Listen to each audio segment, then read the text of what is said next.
Labyrinth of Evil by James Luceno serves as a direct prequel to Episode 3, Revenge of the Sith. It takes place in the month before the movie begins and covers some things that either George Lucas didn't want to or didn't have time to cover in his film. Additionally, Luceno also chose to tie up some loose ends that were left over from Episode 2, specifically what was going on with Jedi Master Sifo-Dyas. Regarding whether Labyrinth of Evil is essential to viewing Revenge of the Sith, Luceno said that it comes down to whether you want to know the backstory going in. He always enjoyed the fact that Star Wars movies start in the middle of action, but he also was very excited to be able to fill in that missing background for the film. Labyrinth of Evil made it to number 9 on the New York Times bestseller list for 2 straight weeks, from the week of February 13th to the week of February 20th, 2005, and was ultimately on the list for 3 weeks. In rereading Labyrinth of Evil, I'm not sure if I did in fact read it back then. The beginning with Obi-Wan and Anakin trying to capture Nute Gunray seemed familiar to me, but I'm not sure if that's because I read it or just because I read brief first few chapters that were included in another story. So, a brief summary. The Clone Wars is reaching its boiling point, and Obi-Wan Kenobi and Anakin Skywalker have been dispatched to capture Nute Gunray, the Nemodian leader of the Trade Federation and a key Separatist member. Unfortunately, Gunray escapes, but not without leaving behind a mysterious mech chair. As Obi-Wan and Anakin pursue the origins of this mech chair, the Jedi Order become closer to tracking down the elusive Darth Sidious, but the Separatists have one final scheme in mind. From what I've read online, James Luceno worked closely with Matt Stover to make sure that Labyrinth of Evil led directly into Revenge of the Sith. He had access to an early version of the script for Episode 3, and he was able to make edits as the movie went into post-production and all that sorts of stuff. In addition, an early outline or draft of Labyrinth of Evil was made available to the creative team behind the Clone Wars animated television show, so both the book and the cartoon depict the Battle of Coruscant, although slightly differently, as you would expect from the cartoon working off of an earlier version because of just the sheer amount of time that goes into making a cartoon. Luceno reacquaints the reader with what's going on with Padme and Bail Organa of Alderaan, and Palpatine and Anakin and Obi-Wan, and Yoda and Mace Windu and all the other Jedi, as well as Count Dooku, and I think most importantly, it introduces General Grievous to Star Wars fans. Grievous first appeared in the Clone Wars cartoon, and he's been mentioned in the books, but we've never really seen him up to this point. And this was one thing I very much appreciated, because in Revenge of the Sith, we have Grievous, and it's almost like the audience is meant to know who he is, but for most people watching it, they're like, it's like a robot reptile dude, and he's wheezing all the time. So I really liked getting to learn his backstory here, his motivations. It fleshed out the character for me much better than any of the previous books it had because he didn't appear in them. Likewise, while I thought that Sean Stewart's depiction of Count Dooku in Yoda Dark Rendezvous is my favorite of all the Clone Wars, I also like what Luceno did with his character here. We're just getting more about who he is and what motivates him and the journey he went on from Jedi to leaving the Jedi Order to joining forces with Sidious. I especially appreciated getting to learn the backstory behind Sifo-Dyas. I believe that Sifo-Dyas originally was supposed to be like an anagram for Sidious, but it never really got explained in Attack of the Clones. So we get a different explanation here, which carries over into other media like the 3D animated Clone Wars, that Sifo Dyas was a Jedi Master who saw the future, saw that the Republic needed the clone troopers, and Sidious has Dooku kill him and basically take that over so that the Jedi are not aware of this until the moment that Sidious chooses. We learn that Obi-Wan has been made a member of the Jedi Council, which, good for him, he's pretty young, but he's moving up in the world.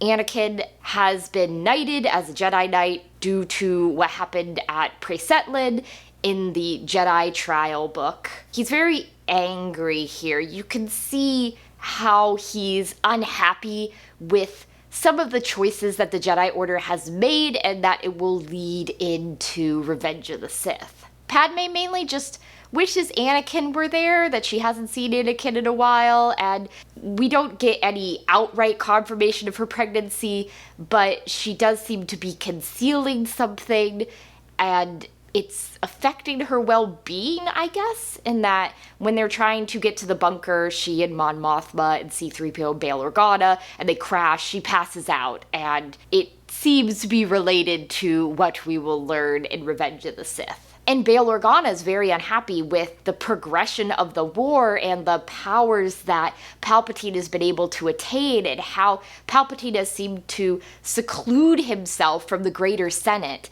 as his powers grow. He's part of a delegation that meets with him that says, when this war is done, will you be willing to give up powers? And Palpatine's like, yes, I'll send it to the Senate and I'll agree to it. Palpatine also seems old and weary, and when the Battle of Coruscant breaks out, it takes considerable effort on the part of the Jedi and his guards and his advisors to get him to agree to go to safety at all. And in fact, characters like Bail Organa see the Battle of Coruscant as a misstep on Palpatine's part, that by sending more troops to the Outer Rim, he left Coruscant open to danger, which, okay, Luceno never comes outright and says that Palpatine is Sidious, but there are a lot of hints along the way. I guess this is one bit to me where it is so obvious to me in the films that Palpatine is Sidious, not even going off my knowledge of original trilogy, but just, it's like the same voice, it's not hard to hide, that I do sometimes get frustrated in the prequel stuff where it's portrayed as such a great mystery, like, oh, who could be this Sidious? And you're like, it's that guy. It's the Chancellor. He's been there all along. But there was a great moment here that reminded me of the end of Darth Maul Shadowhunter by Michael Reeves, where in the search for Sidious, they've discovered this building where Sidious met with Dooku, and then Sidious's tracks leading to 500 Republica, which is like this huge complex where a lot of the uber wealthy live. The Jedi leave because the Battle of Coruscant has begun, so we're left with an ARC trooper, his clone trooper forces, and an intelligence operative.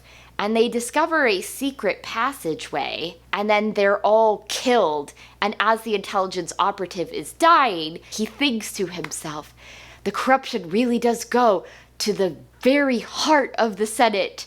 And it's like such a good moment because you as a reader know, yes, it does, because Sidious is Palpatine. But it's still left a bit ambiguous, perhaps for the people who have not figured it out at this point in time. Nute Gunray continues to be a sniveling coward, but I enjoyed that Sidious's plans unravel a little bit because of the stupidity of the people he surrounds himself with.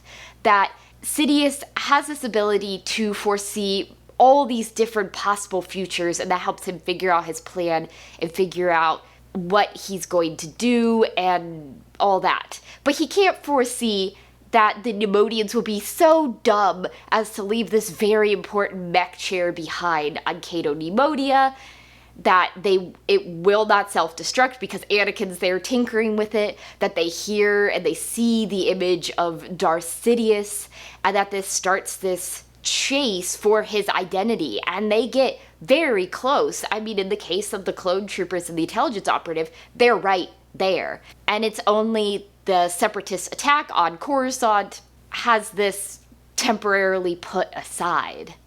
And I like that Sidious is not omniscient, that Sidious's plan is well planned, but it's not foolproof, and that people like Nute Gunray messing things up can cause him to have to rethink things on the fly and readjust. I think that Sidious always planned to have the Separatists attack Coruscant, but I'm not sure if that was when he planned on doing it, but it made a good distraction from the investigation that's going on. And it's interesting, too, that the only person who seems to know Sidious's true identity is Dooku. Even Grievous is completely unaware that Palpatine and Sidious are the same. When he's dispatched to kidnap Chancellor Palpatine, he just thinks it's because, yeah, we're kidnapping the Chancellor of the Republic. Like, that's the next stage in our fight. It's only Dooku who knows that Sidious wanted to get off Coruscant for a little bit, and Dooku then is not even aware of what Sidious has planned with him and with Anakin. As the book ends, he thinks that Sidious wants him to start a fight with Anakin to see if Anakin's ready to join their cause. You know, it won't really come down to anything. And, like, Dooku believes this? But as we've seen in Yoda Dark Rendezvous, he does have a blind spot when it comes to his role in Sidious's greater plan. So as a prequel to one of the films, I would rank Labyrinth of Evil up there with Cloak of Deception, where I feel like it's not essential for your understanding of the film, but it fleshes a lot of things out, and I enjoyed it more than I did The Approaching Storm by Alan Dean Foster, just because I felt like that one wasn't as essential going into Attack of the Clones as Luceno's two novels were here. There's a lot of, in the case of Cloak of Deception, political stuff, and in Labyrinth of Evil, it does feel at times like Anakin and Obi-Wan are somewhat on a wild goose chase. They are uncovering things about Sidious at each stop. He wants them away. He wants Dooku engaging with them so that he can sneak Grievous in and attack the capital. But I was surprised how perhaps unmotivated I was reading this book. I didn't remember it. I didn't know what was coming, but for the most part, I felt like I wasn't enjoying Labyrinth of Evil in the same way that I have enjoyed some of the other prequel novels. And I don't know if it's just Clone Wars fatigue at this point, or it's almost the problem of where I know the ending and where I know where everything leads, so I'm not as wrapped up in the story as I might have been. This is one bit where I wish I had memories of this from back in 2005, because I think most people reading it before Revenge of the Sith came out were very excited and wanted to uncover these mysteries and where is the story going and what's going to happen next. But in my case, reading Labyrinth of Evil, I know what happens in Revenge of the Sith. I know how it all ends. And I just wasn't as engrossed as I might have been back 17 years ago reading this. And I don't think that's a reflection on Luceno's part, and I don't think that it means the book's bad in any way. I just think it's that horrible catch-22 where reading something where you already know the ending just unfortunately makes it not as gripping. It's why I try not to peek at the end of books, because I want to be surprised. I want things to come unawares to me. And unfortunately, because I know the plot of Revenge of the Sith so well, I feel like some of the major revelations here just didn't hit me the same. 2, this would not be a Luceno review unless I was complaining about his big words use. Alright, this is the worst one for me. I'm going to complain about this. This is the worst of Luceno's big words to me. When Mace and Shaak Ti first become aware of the Battle of Coruscant, we have this phrase. In their oblate pools of white skin, Shaak Ti's eyes were wide when she looked at Mace. Oblate means of a spheroid flattened at the poles. And I think it also means someone living a monastic life. And I'm like, what the heck does that even mean? I don't even know what that means. Put down your thesaurus, James Luceno. That sentence doesn't even make sense. So thank you. This has been another edition of I Complain about James Luceno's big thesaurus words. Thank you so much for attending my TED Talk. And then just a minor squibble, and this is not Luceno's fault again, and this is not the fault of the Clone Wars animated show. It's just what happens when two things are being made at the same time, and one of them, especially a cartoon, you can't, like, adjust on the fly. They both depict the Battle of Coruscant, and some of the basic things are the same, but a lot of them are different. So in my head, I sort of had a running image of what I remembered the Battle of Coruscant being like in the cartoon from March of 2005. But then we get the events of the book, and the events of the book are just like slightly different. And I think some of that could come down to medium, that in the cartoon, they just love to have like scores of ships and Mace Windu like commandeering a droid starfighter and he's standing on it, and they're over the top things, but they're really cool to watch. But they're not book action scenes, so they're different. I think a key one is that we don't get an explanation in the book for why Grievous has that like hacking in Revenge of the Sith, but we do get one in the cartoon. It's that as he's carrying Palpatine onto his ship, Mace Windu grabs out and uses the Force to, like, force crush him, and he, like, crushes his chest. It's a very dark side move, but with Mace Windu using Vapad, which is the style of fighting he's invented, he's always skirting the edge of darkness, so I guess it fits for his character. But that happens in the cartoon, it doesn't happen here.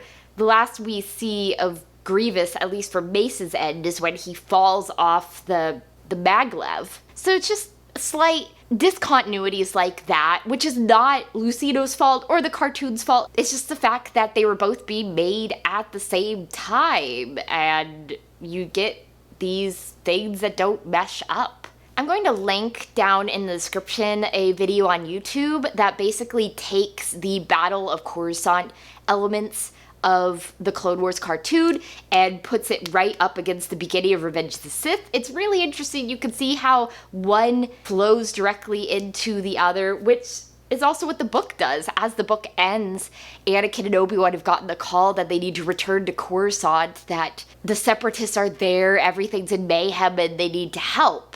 And it's cool. It's cool how they fit directly into each other in that way. I really appreciated that Luceno fleshed out Grievous and gave me a much better understanding of his character, and likewise that we got a little bit more into Dooku's history, and specifically his interactions with Master Sifo-Dyas. I do wish, though, that I could have read this, or at least remember reading this, back when it originally came out, because I just didn't feel as caught up in the story as I might have been back in the day before episode 3 came out, because it did feel a little bit like not as exciting as it could have been, because I knew the outcome of everything.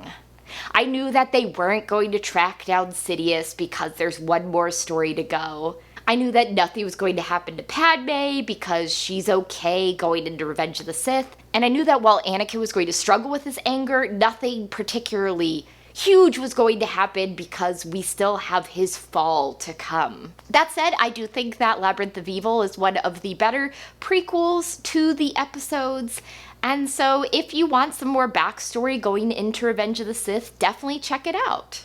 So next time I'm going to be reading Matthew Stover's novelization of Star Wars Episode 3, Revenge of the Sith.